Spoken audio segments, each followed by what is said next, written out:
Hello and welcome. I hope you're having a great day, good morning, good afternoon, good evening, depending where you are. Welcome you today. Hopefully, we'll have a good session together. There's lots to cover, and people joining from different parts of the world. So, give it a few minutes. If you can give us a thumbs up in the chat and tell us where you're from, and we'll just monitor that for a few minutes, give people a moment or two to join and catch up. So bear with us, making sure all the technology is working this time as we proceed to the event very shortly.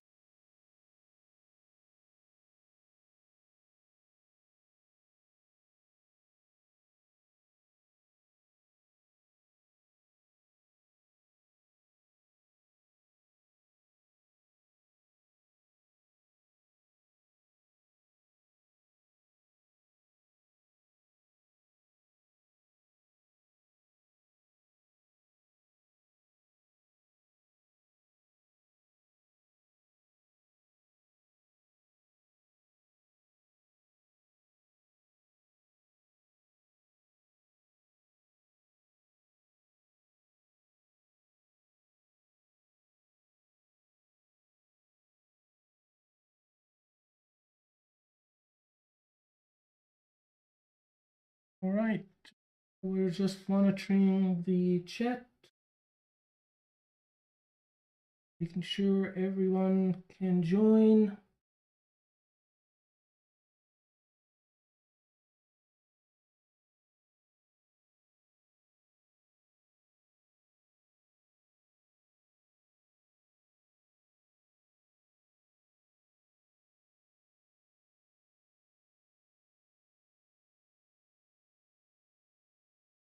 Excellent. All right. So without further ado, let's get started. So today is about behavior intelligence and the importance of behavioral intelligence in the workplace. Let me kick it off here and get started. We're talking about behavioral intelligence live, and I'm going to spend a bit of time today making sure that we can address that as needed throughout the conversation. So there's a lot to cover. I'm not going to apologize for that. This is an educational session, and I want to make sure that we do you justice with the information that we are including here today. Okay, so starting with the part one, which is the who, the why of behavior intelligence, we're going to dive into some of the history, the background, but really you want to walk away with three things today. The top three things that you want to know is, first of all, for transformation and change to happen, whether it's yourself to achieve your success or as a team, you need to do three things. One, you need to understand how the brain works. I'm sorry, but you can't avoid not understanding the thinking behind the behaviors. Secondly, you need a tool that is going to give you specific information about the behaviors so that you can dive into those thinking styles. So we'll talk about that. That's AccuMatch. And then thirdly, change can only happen through repetition and practicing the right behavior. So this is the goal of today. Let's get into the background and start discussing some of those valuable insights. This is a fun picture, I know, but the reason this is on the screen is when you look at Charlie Chaplin and his little friend there, you can't read their mind, right? Charlie Chaplin is one of the amazing actors that was able to portray so much without saying anything. Okay, so his behavior is what communicated your interpretation of what was going on in these films. And even in this picture, when you look at this picture, you see his behavior and you see the child's behavior next to him, and you observe that behavior without really being able to read their minds and figure out what they're thinking. I don't know if you can, but I definitely can't. I've yet to meet anybody that can do that. So the behavior is the critical component of what is happening in this slide, but it's also what happens in real life, and we'll talk about that. Behavior is becoming mainstream. So whether you like it or not, if you're not getting on board with behavior intelligence in some way or form, you are not keeping up with the latest progress in the field of team dynamics, leadership, family dynamics. It doesn't matter what it is. We can only interact with each other through behavior. And so the evolution of that, and I had to go back in time and research many of the sciences, the psychologies, and you may not know, but behaviorism came before cognitive psychology. Cognitive psychology has only been around for just over 100 years. That was Freud, Jung, Fritz Perls, Erickson. Those people were really in the early 1900s, really just starting to dive in the cognitive and developing what is known as cognitive psychology. But prior to that, the only thing we had was behavior. And so behaviorism was around for thousands of years prior to this. Although I'm sure that, if you dive into it, there's also other elements of trying to understand how people think, what their intentions are, because when we interact with other people and we see a behavior repeated in the same situation, we start to judge that as that's what's going to happen. But, in the late 1900s, we started to emerge to a whole new level of understanding how the brain works thanks to technology. MRIs, fMRIs, and so forth allowed us a further insight to understand how people think.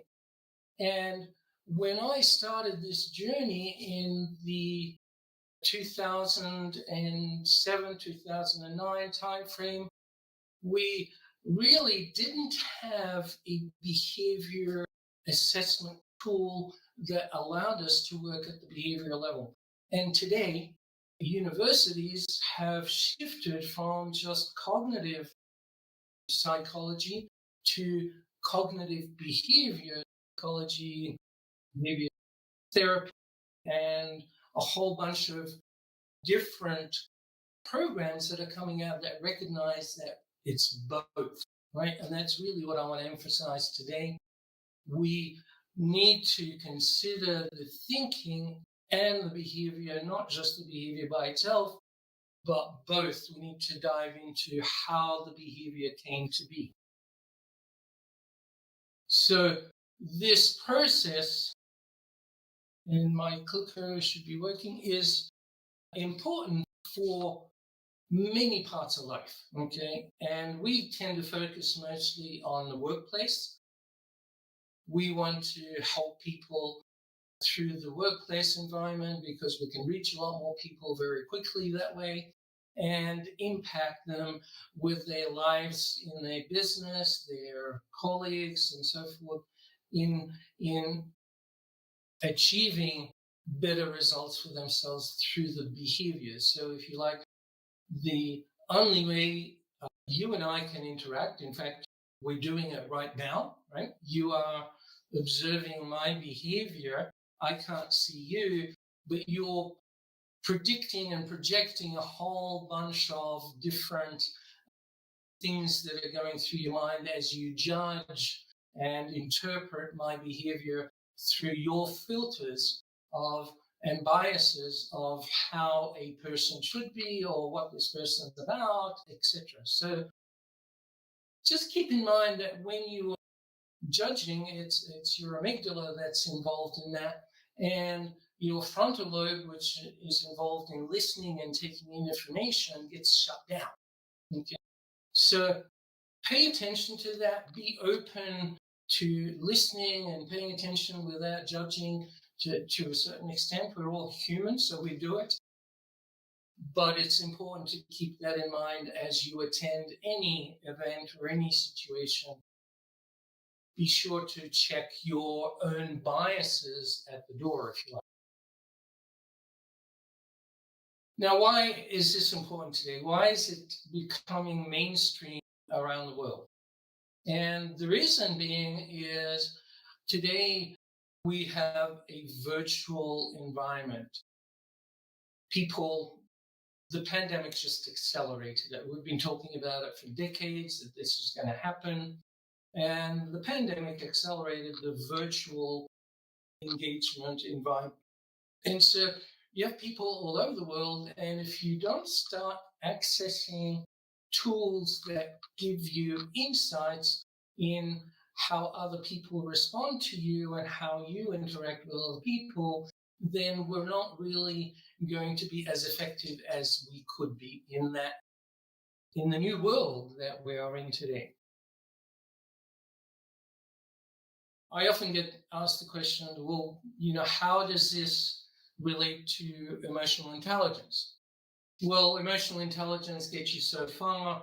Then we saw conversational intelligence come out earlier in the 2010, 2015. That became really powerful. Simon Sinek with our why, and all of this has evolved. But as I mentioned earlier, even the universities today have recognized the importance of behavior as a superset of all of these things: our thoughts, our spoken words, our written language in texts, in messages. All of that gets interpreted in the context of behaviors because we act it out. Okay? We can't communicate, we can't actually interact with the world around us without involving our physiology. Okay, so our physiology is touch, taste, spoken language, listening, seeing, all of these aspects, even gut feeling, and we won't get into that today, gets into the whole behavior aspects.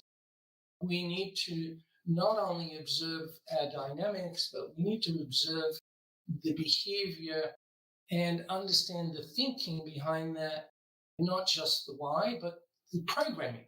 So, in neuroscience, we know that, people through repetition get programmed to respond in certain ways at an unconscious level. So we dive into that in a lot of the training. I won't go into too much of that today. I just want to make sure that we cover all the basics that you need to be aware of when thinking about behavior intelligence for yourself or in your organization. So the science is really about the neuroscience, but it's also bringing in how we mentor, how we coach, how we interact with other people. For over a century, we've understood that there is a trigger response that happens. People get triggered and they respond. And most of the responses are automatic unconscious responses due to prior programming, prior conditioning. In the 70s and 80s, when I started with IBM, it was considered to be a little bit of brainwashing, which was the wrong interpretation of what was happening. We were learning, we were evolving, we were becoming better thinkers about who we are and what we do. So my engineering background was focused more on human factor engineering, which is about the relationship of human beings with the evolving technology of that time frame. So It was really understanding the behavior of someone using technology. So it wasn't so much about the technologies, it was about the people and the dynamics of the people and how we could improve all of the dynamics. So I've been involved in this field for more than 4 decades. And thankfully, the opportunities that have emerged over the last 20 years have allowed me to now create all of these tools and systems so that we can all benefit from that.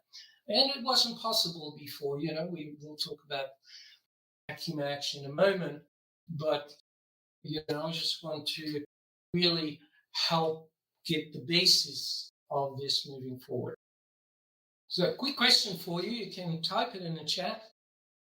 There's a couple of chat areas that you can jump into. But are you familiar with behavior intelligence? Is this the first time that you are experiencing that? Please just give us a very short message in there. And maybe I'll even put up a quick poll question. Let's see if I can do that without breaking anything. Up here. All right. And if this is not going to be fast enough, we may skip some of these. Okay. How familiar are you? Start that. Give us a quick response there on your screen as to which of these 3 answers are relevant to you. Okay. Great. Thank you. We'll just end that. Sorry if you have to look at the top of my head. And finish, and we'll go back to our presentation. Great. Okay. And my clicker is still working. So let's go into now the second part of this. And here I want to talk about more the impact on teams and leadership. So we'll discuss some of the objectives. We often talk about KPIs, but I want to get away from KPIs in the context of tasks and skills and talk about it in a more general form. So the introduction of leadership through behavior intelligence, and why this slide is here is leaders need to start thinking about their role as coaches and mentors of people. I know I've worked with many organizations. When we ran the coaching firm, we worked with hundreds of organizations, and it was very focused on business coaching, and that was related more to the skills and tasks of what to do to build a successful business. The challenge that we saw over and over again, it was not the ability to learn a skill, but the ability to turn that into team in order to grow. You can't grow a business isolated on your own. You'll hit a ceiling. And so leadership needs to understand the behavior dynamics in order to evolve and grow their businesses beyond just a one-person organization. So that means working with people. And in the research that I was doing in the early part of the 1980s and through the different businesses that I ran, consistently showed me that this is the formula that really needs to be understood. And we dive into that in a lot of the training for leaders and coaches, because we need to be able to understand what is skill related and what is leadership related. And so we look at the capability and experience, which we'll look at in a few moments, versus the conviction and engagement, which are really separating the skills and experience from the passion and engagement level. And this becomes important, as we see on the slide here, the team dynamics. When the team works well, you get a perfect formation like that, where everybody wins, everybody succeeds together. This is really something that when you've established this behavior understanding with a team, they step up to that level. Okay. I might keep going back to that formula just as a reminder. The equal EE is that they exceed expectations, which is what everybody wants, and they stay. So we'll talk about that in a lot more detail as to what that means. But we do that again in our training with the leaders or coaches that I work with. So engaging teams first needs an understanding of their experience level and their capabilities. And so there are lots of tools that you can use to test skills and experience. And even if someone fakes it, and if you've seen my blog, you know how I feel about that, you can, in a very short period of time, this shows up in the team dynamics, in the work situation. Someone's experience will show up very quickly if they've been faking it or they blemished a little bit on their resume, and in their interview, this shows up very quickly. But the other stuff doesn't, and that's why, again, we introduce AccuMatch and behavior intelligence as methodologies and tools to help us work through those things and understand people a lot more quickly. The role of skills in a team affects the team dynamics, because if you think about, well, there's a really good quote that I recall, and that is, the team is only as strong as its weakest team member, right? So you can't have a perfect team to the level that exceeds your expectation consistently if you are not aware of the skills and engaging the team members dependent on their skill level, and not using what I refer to as a paintbrush approach, where you treat everybody the same. Everybody's unique. Every single person is unique. And again, the reason AccuMatch doesn't put people in boxes and call them introverts, extroverts, or whatever label gets put out there, we're only interested in the specific thinking styles and behaviors of an individual. Okay? So everybody in an AccuMatch map is unique.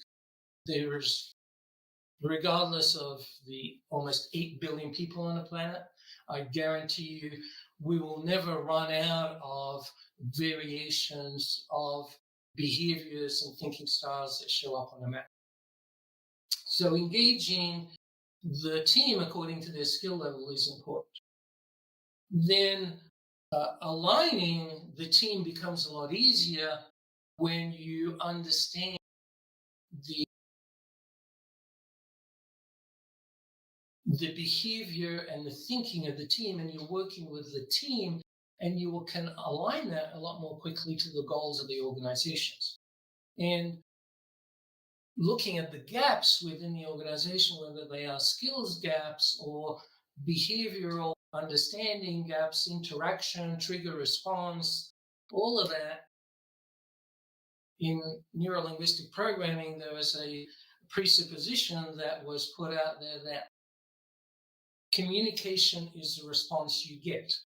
So when we communicate the wrong way, we get what we deserve, right? When we communicate the right way, we also get what we deserve. So which one do you want to have? If communication is everybody's responsibility, then the response, because understanding trigger response allows us to unpack the trigger and how someone responded according to, when we talk about the workplace, aligning that to the goals and experience and objectives of the organization. Again, that's a fairly deep topic, maybe for another session down the road. Some case studies for you, just some quick examples. We had early on an organization in South Africa. We're working with a coach there. And the challenge was, this is an IT organization that was growing very fast. And the leadership team, the executive team, were having some challenges. When we mapped them, it was the only way to uncover the relationship of how the leadership came to be was based on the CEO's relationship with the team. So it was very clear that the leadership style forged a type of culture within the group that was limiting their growth and their success. Again, the map allowed us to do that. I don't know of any other tool that can let you do that. We had a similar situation with the coach working with a large corporation in Asia. And in that situation, the CEO was quite a dictator. And what we saw was a leadership team, and in fact, the whole organization was so afraid of him that they were all yes people, they were all just compliant. So the ceiling of growth really was limited by the leader, not by the team's capability. So he stifled the growth of the organization. In Sydney, Australia, there was 2 departments, and actually there was 3 departments, and we didn't understand why one of them was really successful when all 3 of them worked in the same city, same functions, same products, same services, and they were, sorry, Siri wants to talk to me. They were getting different results. So through mapping the teams, we were able to establish the culture of the 3 different teams and compare them to each other and come up with a plan to improve that organization. So there are lots and lots of stories, and I'll share some more as we go through those. But the important thing is to keep in mind that unless we have the strategy to get specific about what behaviors we want, what behaviors we don't want, they will never meet expectations because they don't know what the expectations are, and therefore they cannot exceed expectations because that is not understood and clear. And in order to do that, we need to understand the neuroscience to some extent, and that behavior and learned behavior is practiced. And I'll share another example of that just later on, of how easy it is to take a underperforming executive in an organization and turn that person very quickly through the map and through the feedback tools into someone who is then aligned with the organization and the team. Okay? Because it's the behavior, not the thinking. You know, I digress, I'm getting into that now, but that person had great intention, just learned to do it all the wrong ways. And so working on the behavior and practicing new behavior allowed him to really change how the team receives him, how they respond to him, how he worked as part of the executive team. So behavior intelligence is critical. And actually, you know, it is one of the many common challenges in leadership. And if we don't have the tools to identify the challenge and map it to a behavior. That's really what you're trying to do, is you identify the challenge, the problem, and before you start throwing people at the door, you need to understand what was the behaviors in order to be able to see if there's a way to correct that. It's not usually the skills. Sometimes it's the processes, the systems, but through the understanding of the challenge and the behavior, we can go back and look at the systems and processes and tools to see if those are the things that are causing the frustration and the challenges, or is it mostly a cultural thing. Another quick question. I won't put up the poll. It's just a little bit distracting, but if you can put this in the chat. Have you experienced challenges? What sort of challenges actually might be a better question. Have you experienced in aligning the team? What are some of the things that you have seen out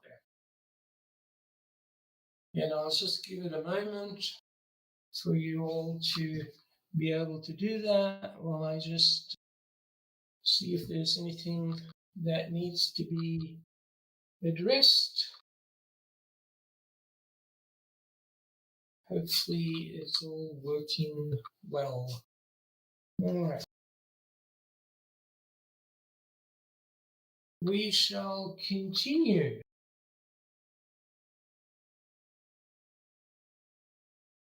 Great. So, part 3. How are we doing for time? I think we're doing well. Okay, so culture that consistently exceeds expectations. So this part is really diving into that culture that I talked about a few minutes ago. Starting at the beginning, the importance of culture. What is culture? If you look up the word culture in the dictionary, you'll get something like this. It is the observable behavior that is consistent amongst a group, a tribe, or a family. Okay, so the culture is an observable behavior. Okay, it's not a mind read. Okay, so when we talk about the culture of an organization, what makes IBM great? What makes Microsoft great? Intel, all these organizations who are actually today embracing behavior as part of the performance review and guidelines of each department, we get back to their dynamics. How do they respond to different situations? Do they panic? Do they deal with it well? Is there a camaraderie in getting things done, or do people throw each other under the bus very quickly? Those are the types of things that you really need to think about when you are talking culture, because they are observable behaviors. And when you document those observable behaviors, you really move the culture of the organization forward. We've been doing culture for decades now with organizations.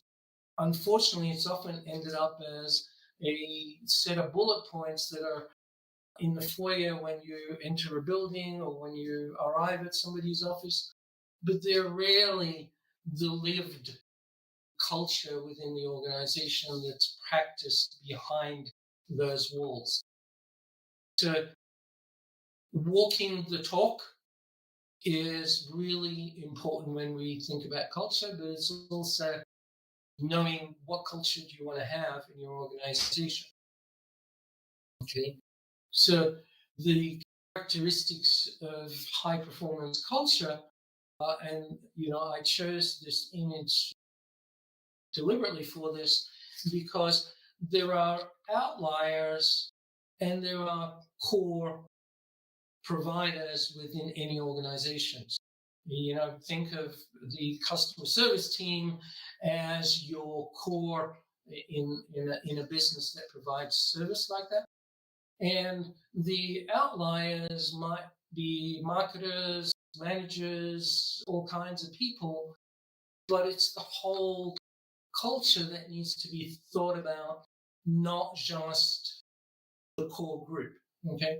So we need to take into consideration that people are going to be unique, and there are some functions that are core functions, and there are some functions that require thinking outside the box. How do you identify those if you don't have a tool that lets you do that and lets you do it visually very quickly? And AccuMatch does that in less than 20 minutes. You can see all of the different dynamics within the organization, the outliers, etc., and how things get to be as I shared in some of those examples. So the strategy to really develop a culture of excellence starts with the plan, identifying the gaps, identifying the opportunity, what you want to achieve, and develop a strategy to execute that. This looks a little bit, what's the phrase, logic oriented, but think of this slide also as a human factor. As human beings, we try something, we get feedback, we try something else if it was negative feedback, and we constantly are testing different ways of doing things. And that's really what we're talking about with the culture as well. We want to develop a plan, we want to deploy it, we want to test it, monitor it, analyze it, improve it, and do that again and again and again until we achieve a level that is sustainable as a consistent culture of excellence. So the role of behavior intelligence and AccuMatch is in really cultivating this over a period of time. It's not just going to be an instant pill, right? The concept of the slide is it takes time for culture to grow, to evolve. In many cases, it gets a life of its own. When the leadership put all that effort in, eventually the team takes it on and owns it and takes it to a whole new level. And that's when we start to achieve that exceeding expectation that I mentioned earlier. That is, who wouldn't want that? Put your hand up. We all want that. We want to be surrounded by people that exceed expectations. The problem is that we sometimes set expectations that are unrealistic for that person. So you need to understand the skills, the capabilities, how you engage that person, and so forth, in order to set your expectation down here or set your expectation up there as to the role, their experience, and so forth, so that you're actually not setting unrealistic expectations they can't meet. So keeping that in mind is critical to really achieving that sweet spot where, the business is humming, the team is happy, everybody's working together and they're exceeding expectations. And as I mentioned earlier, and they stay, right? So some quick case studies here. An organization in Ontario was struggling during the COVID period, and the culture was the organization, the team. It was a small team, small business, and they thought the role of the CEO is the only one with the responsibility as a salesperson. But we changed the culture so that we made it everybody's responsibility to think about their role as helping grow the business, whether it was a designer, an engineer. If you're doing a job, how you deliver it, how you communicate with the client impacts the sales and growth opportunity of the organization. So changing the culture to be focused around everybody owns that function changed the growth and opportunity of that company. They're now a 25-person, multi-million-dollar company. Another situation was here in Calgary. It was actually someone that I worked with, and they too were having some dynamic issues, and it really was at the top of the organization. It was the dynamics between the partners. And through the AccuMatch map, it was very easy to highlight where they conflicted due to their differences, which helped them to understand the strength of their differences and realign them. And then we worked through the whole organization to change the culture and help them move forward with that. In Malaysia, there's some great work happening there with some very large organizations, again, mapping everybody. And, I may have mentioned, we've got coaches around the world, and some coaches use this consistently with their clients, and some coaches have actually stopped doing anything else except really helping people through the behavior intelligence and using AccuMatch as a tool to do that. And that's an environment where that's happened. We've had a similar situation in New Zealand with some small businesses, with small business coaching, in helping them with the growth and recruiting the right people on their team. So there are many applications to how behavior intelligence and AccuMatch plays into these. And historically, there's been lots of tools out there. The challenge with a lot of those tools that we found when we were building this was that often they missed the big picture because they were built for specific types of tasks and roles, etc. Employee engagement scores was big and still is today.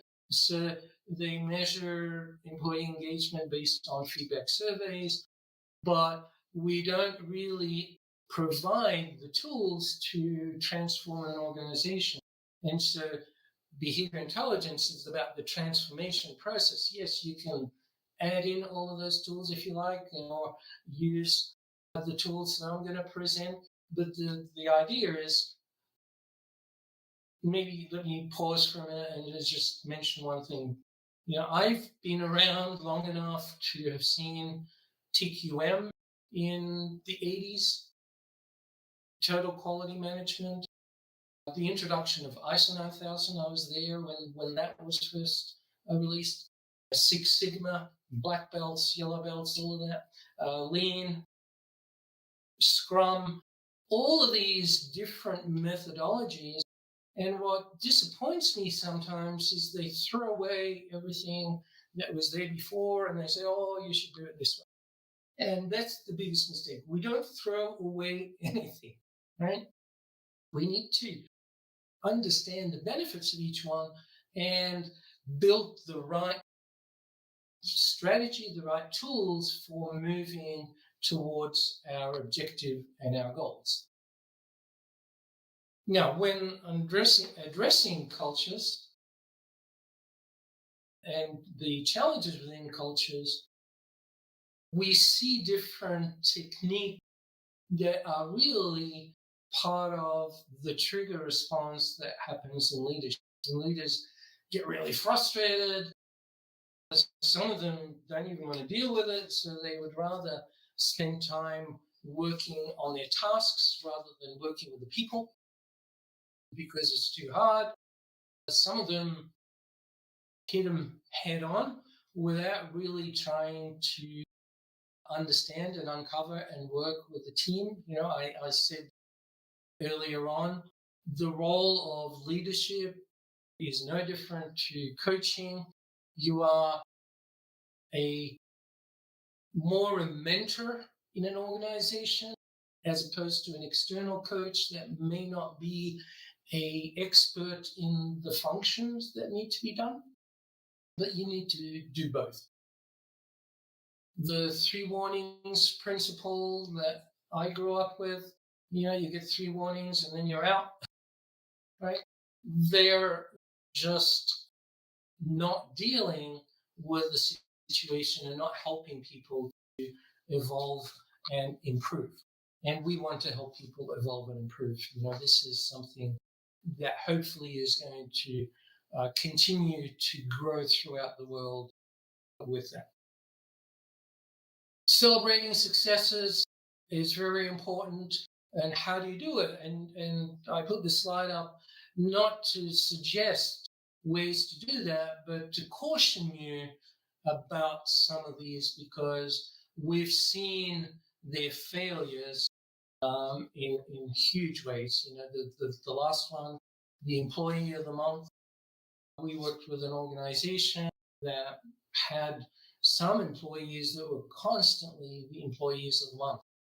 And they were basically taking the KPIs and throwing their team under the bus by giving up things that weren't in their KPIs to other people so that they could achieve their own KPIs.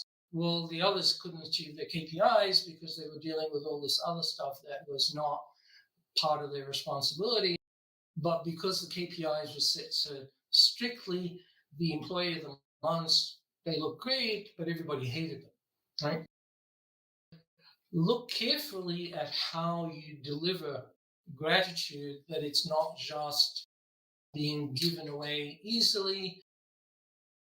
Sure, you need to reward, you need to gratify, and so forth, but publicizing it can sometimes backfire, okay?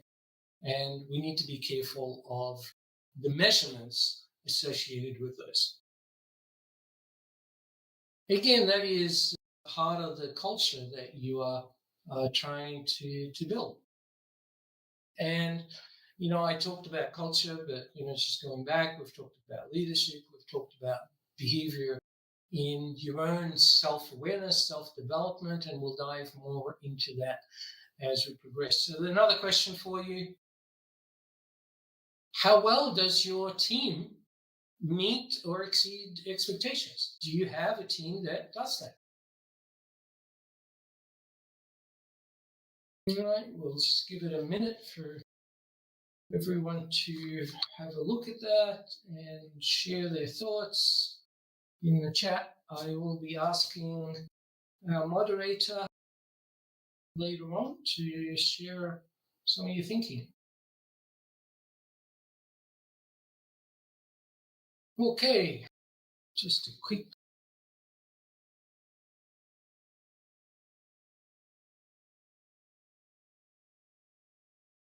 So next, let's go into part 4. And here I'll talk more about AccuMatch and, how AccuMatch came to be, why it was important, is really when we were working with a lot of these organizations, we found consistent patterns, we tried to use a lot of the tools, and it forced me to find faults because all of those tools kept getting negative feedback in one area or another. And, I'm not a perfectionist, but I do like to fix things that are broken. So, think of that as the engineering and the human factor aspect of my background. The AccuMatch then forced me to spend almost a decade in research, study, testing, developing what we have today. Didn't just happen overnight. We didn't just take it off the shelf and rebadge it. It was a lot of research, a lot of studies, a lot of analytics, some AI algorithms. The technological background can really be useful when you are working with lots of data and statistics, and we're talking about big data here. So turning behavior into data means studying how different language triggers people to respond in different ways, understanding the context of those things as well is really critical in order to collect enough data so that we can validate it. Now, AccuMatch is validated by over 10,000 people. It is consistently blowing the doors off our expectation of a tool that accurately allows us to understand the behavior, the thinking style behind it, and also to use behavior intelligence as a methodology to help people grow and develop. So it's become a foundational component of the behavior intelligence philosophy and methodology of transformation, whether it's career advancement, team dynamics, leadership, or even coaching. Coaches are human too, and they forget that they need to work on themselves. And so this is a quick reminder, guys. It's just as important for you as it is for the people that you are working with. And I've included AI on this, but I want to point out AI is used in assistance, not as a replacement. Okay. Why? Because AI cannot see the person that you are working with. They cannot interact and touch, see, hear, read, all of those things that are really contextual, specific to how we interact with other people. So it assists by providing information. The map is a tool to assist, to understand the context of the situation. And the situations can vary, and then the context can vary, and you need to understand and revisit the map every single time throughout these different contexts in order to understand how a person is thinking, is being triggered, how they are responding. That's, I don't want to make it sound complicated, but imagine trying to do that without a tool that tells you specifically what to look at. Okay. So if there's just one piece of information that comes out of the map that says, hey, this person automatically goes to initiating before they've given any thought to anything. Well, it's right there on the map. You can see the relationship between initiate and reflecting. And when you observe that in a real life situation, you go, oh, there it is again. Hey, we need to pause on that. You need to go home, think about it. And so you start working with someone in a different way. And so the AI is really assisting us in getting better at interacting with each other and building the team the way we need to. So the science has really been to identify this many different ways. We test things in multiple different ways so we can get an accurate score. But the reality is we were up against tools that have been around for almost a century in some cases, with millions of assessments. And you can't really say an assessment is good or bad by some statistical analysis. It has to be proven and validated in real life situations. So now that we've done tens of thousands of these, we did at least close to 1,000 before going into a pilot, and several thousands occurred during the pilot. And now, 15 years later, we've got tens of thousands of these assessments validated, consistent of their accuracy and usefulness, more importantly than accuracy.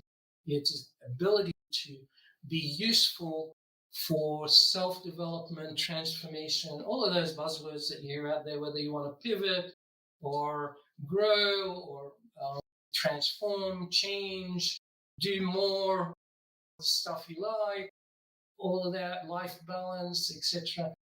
Need the specificity that no other tool has been able to give us today, and that's why it was developed. I am biased. That's okay, right? Okay, next slide. Yeah, okay. And its application in coaching has allowed, as I've mentioned, many coaches, and we're in multiple languages around the world. So there are coaches in different continents that work with this tool to help them become better. You know, we've had coaches that have consistently come to our master classes that we run weekly to say, I've evolved, and that's allowed me to be better at not being triggered by my team or my clients, and I've been able to see through how to help somebody. Whereas before, the only tools I had was my gut and my trigger response, my filters, my biases. Now I've been able to reduce those triggers and manage them so that I can be more practical about the right approach to work with somebody. So, very powerful tool in coaching, very powerful in leadership, and I've talked about that a lot already. It's really about identifying the uniqueness for each person, not treating them all the same. They're not all the same. So, yes, your job just got harder.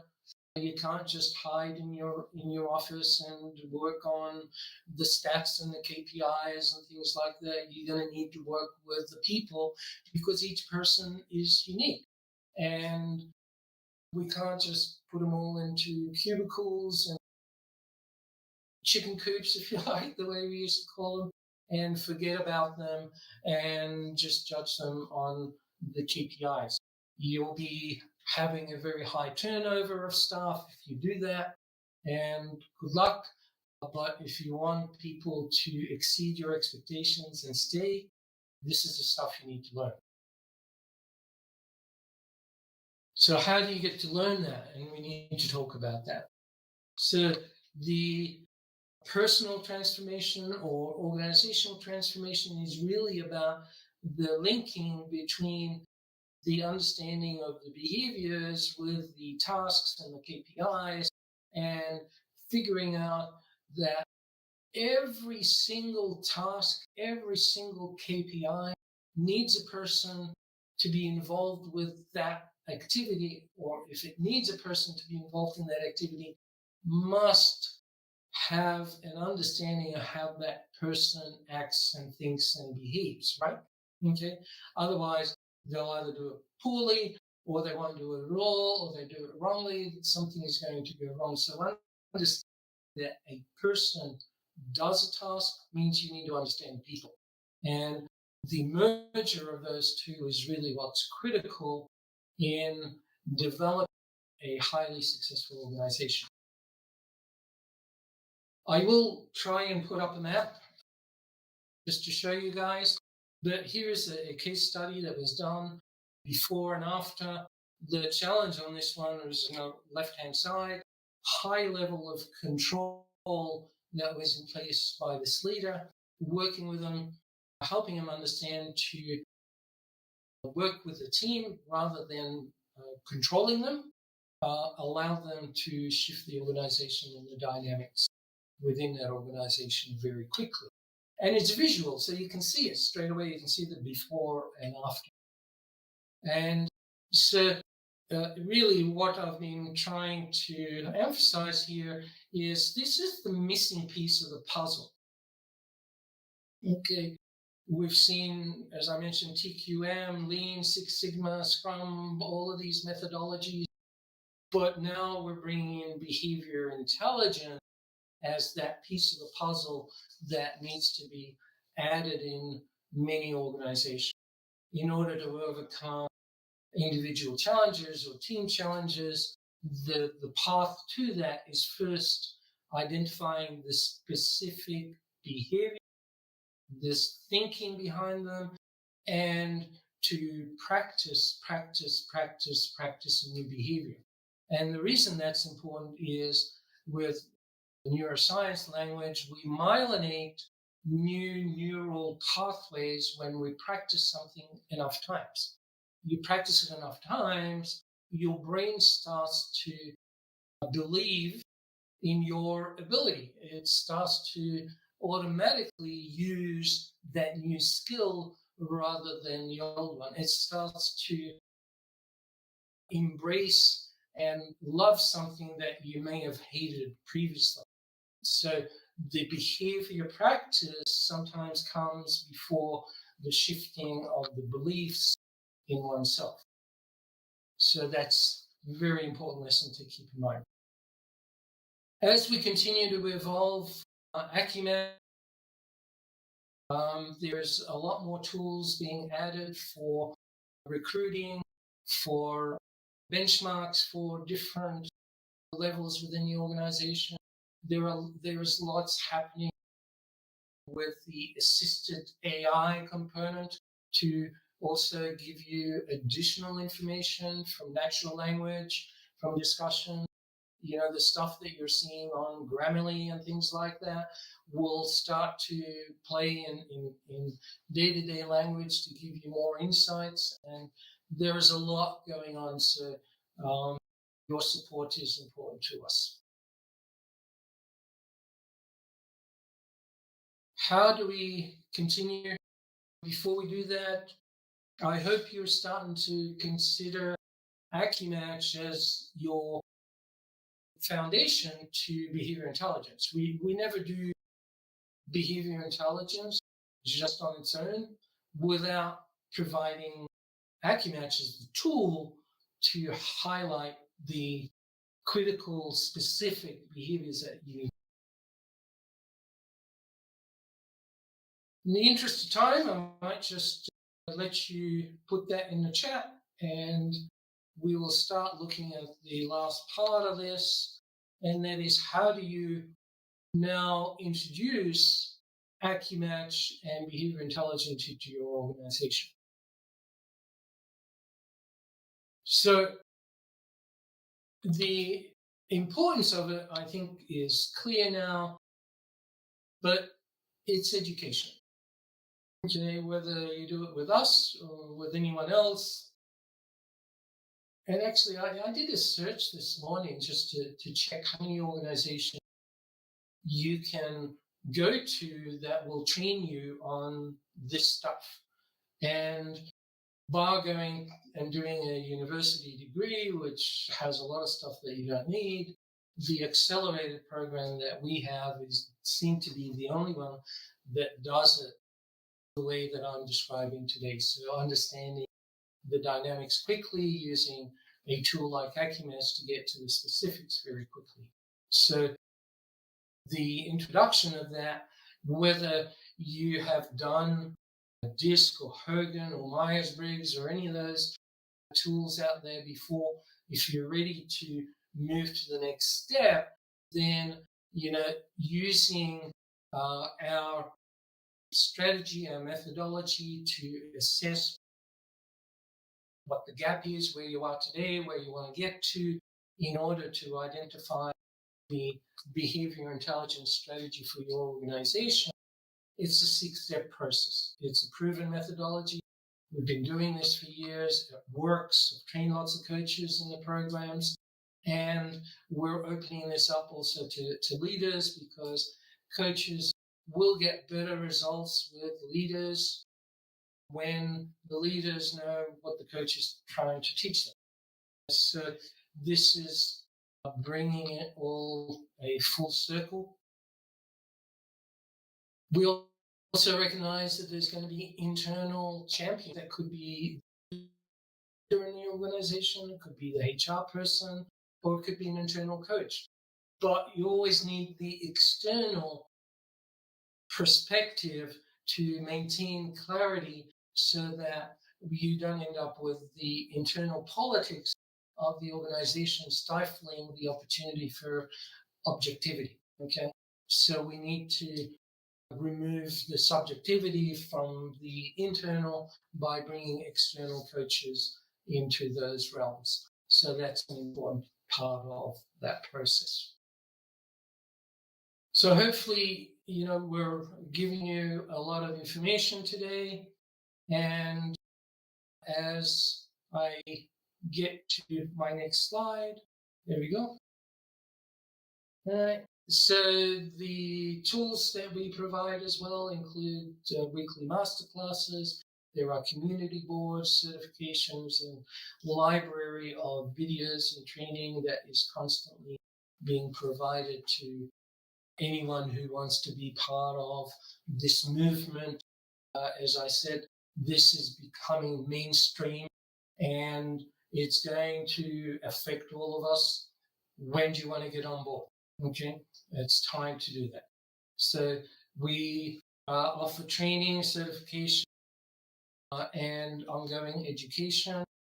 I'm not going to go too much into all of that. The point here, though, is AccuMatch also give us the ability to measure as we progress because it's the AccuMatch tool is graphical, it's tangible, we can see the progress. No one knows what we're looking for, how we came up with the algorithms within this. So it's because it's new, it's also very powerful in being accurate and identifying things that we're looking for to improve the culture or transfer. All right. So global community mentoring, coaching. I'm repeating myself, so I'll just keep going. The transformation, lots of case studies. This is another one. And what was interesting about this is, the point of practice, practice, practice. It doesn't happen overnight. It takes time to myelinate behaviors that are sustainable. Okay, so this was a 6 month coaching with 6 months off, and the regression that happened at the very right hand side is when the coaching stopped in May, all of the change that occurred reverted back because it wasn't being maintained. Okay. So I'm not just pushing coaching here. I'm emphasizing the importance of repetition. Okay, we're really talking about transformation in any realm. Okay, we've seen this used in the family dynamics. It wasn't designed like that, but it works still in that. We're not going to be Match.com, right? But we've often joked about how that is something that is missing also in family dynamics. If you're interested, and this is a big if, there's no requirement here for anybody to do anything, obviously. You have the opportunity to either get your map done and get a debrief. I'm taking just a few spots per week, and the rest will go to our coaches who are all certified panelists, experts in doing this, and they will debrief you for a very small fee. You can do that. If you want to talk about your specific organization and you want to book time with me or with one of our coaches, please reach out so that we can set that up for you.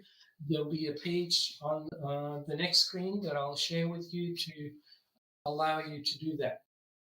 I don't know if I'm going to have time to demo AccuMatch, but we'll see if we have time. I'll do that. But if you want to continue with exploring this, we do have lots of things being offered at the moment to allow you to either get it done and have a one-on-one session to understand yourself, self-awareness being the key, or you can jump onto one of free assessment programs. It doesn't include a debrief to fully dive into it, but it gives you a glimpse of the map and an opportunity to understand yourself. You can discuss your strategy, your plans, the gaps, and so on based on your needs. Okay. Last question. Yeah, what concerns do you have about doing this? Please give us your thoughts. This is like a quick feedback, if you like, how this presentation has helped you understand the possibility of using this in your organization or for yourself. So, summary of the key takeaways. I hope I've addressed these. But the three things I mentioned at the beginning is we need to have a map that is specific so that we can understand how our brain got to be the way it is today, so we can practice a new behavior to shift our beliefs and our thinking in what we can and what we can't do, right? Those thought limitations are easily transformable through practicing new behaviors. So BIQ is happening already. You want to be part of that, please reach out. Leaders need to learn it. Coaches need to learn it. Performance, culture are all behavior. Okay, expectations, exceeding expectations. Past tools, they're great, but they weren't enough. At least it's my experience. That's why we developed this. I hope you feel the same way. Neuroscience didn't exist when a lot of those tools were developed, and they're all based on some of the same information. If you want information on that, I can help you just with the data that we collected on that. There was a lot of research. We worked with a few universities to help us with that research and the understanding and developing what we have today. You need to embrace change. Whether it's a little bit in improvement or whether it's a great deal is really up to you. And your map will tell you your appetite for change. That's one of the things we map for you, is you'll see just your appetite for change. And, people change over their lifetime. So, my appetite for change when I was young, out of college, is different from my appetite for change today. So, on the screen, biqorg.com/blog. If you want to follow us on social media, please do. If you want to read some of my blogs, there are some there. There was a stack that got lost, and I'm just rebuilding them all. So, there's only a dozen or more right now on that site, but all the blogs will be updated and put online shortly. I think at last count, there was over 250 of those. These will be put back into the new site.